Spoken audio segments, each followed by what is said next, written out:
ఇండియాకి world cup గెలిపించాడు, next Virat Kohli అన్నారు. కానీ చివరికి టీమిండియాలో ఒక్క మ్యాచ్ కూడా ఆడకుండానే డిసపియర్ అయిపోయాడు. అతనే Unmukt Chand. 2012 under-19 world cup ఫైనల్లో ఆస్ట్రేలియా పైన 111 రన్స్ కొట్టి సిక్సర్ తో మ్యాచ్ ఫినిష్ చేసి ఇండియాని వరల్డ్ ఛాంపియన్ గా నిలబెట్టాడు.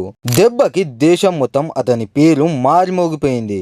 తనను టీమిండియా ఫ్యూచర్ సూపర్ స్టార్ అంటూ చాలా అప్రిషియేట్ చేశారు. కానీ ఆ వరల్డ్ కప్ తర్వాత ఐపీఎల్ లో ఢిల్లీ, రాజస్థాన్ అండ్ ముంబై టీమ్స్ కి ఆడినా కూడా తన టాలెంట్ కి తగ్గట్టు కన్సిస్టెంట్ పర్ఫార్మెన్స్ మాత్రం ఇవ్వలేకపోయాడు. పైగా టీమిండియాలో కాంపిటీషన్ పీక్స్ లో ఉండటంతో సెలెక్టర్స్ కూడా మెల్లగా ఉన్ముక్త్ చాంద్ ని పక్కన పెట్టేశారు. ఫైనల్లీ 2021 లో జస్ట్ 28 ఇయర్స్ ఏజ్ లోనే ఇండియన్ క్రికెట్ కి రిటైర్మెంట్ చెప్పేసి అమెరికా వెళ్ళిపోయాడు. ఇప్పుడు అక్కడ క్రికెట్ ఆడుతున్నా ఒకప్పుడు ఇండియన్ ఫ్యూచర్ సూపర్ స్టార్ అయిన Unmukt Chand senior team India Jersey మాత్రం ఒక్కసారి కూడా వేసుకోలేకపోయాడు.